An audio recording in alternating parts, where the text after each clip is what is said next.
你有没有发现一件很奇怪的事？在新加坡，年轻人好像被允许慢一点，选错专业、换工作，兜兜转转几年，好像也没有立刻被判出局。很多人嘴上说焦虑，但真的很少有人彻底掉到社会底层。这个现象背后其实不是运气，而是一个被精心设计过的现实。新加坡是少数真正把试错成本算进国家制度里的地方。我们从最现实的地方讲，18岁到30岁是一个人最容易走弯路的阶段。你那时候对世界了解不多，却要做很多重要决定，选什么专业，进什么行业，要不要继续读书，要不要转跑道。说实话，大多数人第一次选都会选错。问题不是你会不会选错，而是选错之后还有没有退路。在很多地方，选错一次代价会非常大，时间浪费了，钱没了，自信也没了。但在新加坡，系统默认一件事，你一定会犯错，所以它不是等你失败了才来救你，而是一开始就把失败以后怎么办写进制度里。你可能没意识到，但 SkillsFuture 真正的意义从来不是让你学一门课，而是告诉你一件事，你不需要一次选对。国家不要求你18岁就知道自己一辈子要干嘛，他更关心的是你在25岁、30岁的时候还有没有重新开始的能力。这对普通人来说非常关键。很多年轻人会说，我哪有时间去试错，我要赚钱，我要养自己。问题是，新加坡的设计恰恰是在这里帮你兜住，你一边工作一边还能学习，一边走一边还能修正方向。你不是停下来重新来过，而是边走边调，这就大幅度降低了试错的成本。再说一个现实点的东西，很多人不爱听，但很重要。新加坡不鼓励你躺平，但它也不允许你一跤摔死。你会发现，福利从来不是一次性把你抱起来，而是保证你不至于掉到地板以下。你还有 CPF 在累积，你还有医疗体系在兜底，你还有再培训的通道在等你。这意味着什么？意味着你可以承担一定程度的失败。你换了一份不适合的工作，收入下降了，但你不会立刻没保障。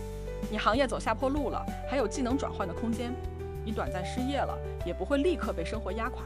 这些东西平时你感觉不到，但当你真的需要的时候，他们的存在会直接决定你能不能爬回来。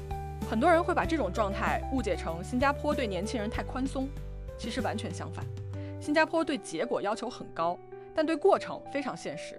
他知道普通人不是天才，不可能一路完美，所以他选择投资恢复能力，而不是只奖励成功。你仔细想一想，一个社会如果不给年轻人试错空间，会发生什么？大家会越来越保守，越来越不敢动，哪怕知道现在不适合，也不敢换。表面上很稳定，实际上是在慢慢僵化。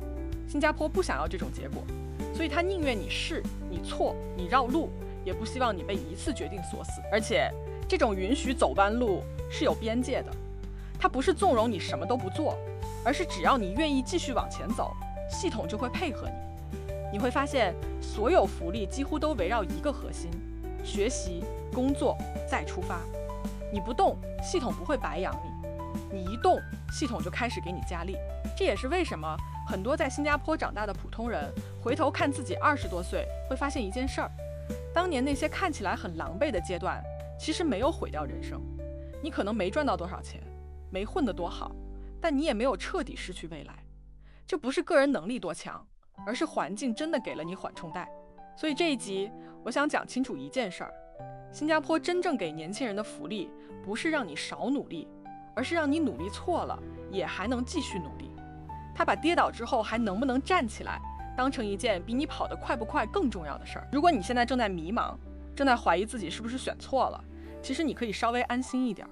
只要你还在这个体系里，只要你愿意继续学习、继续工作、继续调整，你并没有被判死刑，你只是走了一段比较绕的路而已。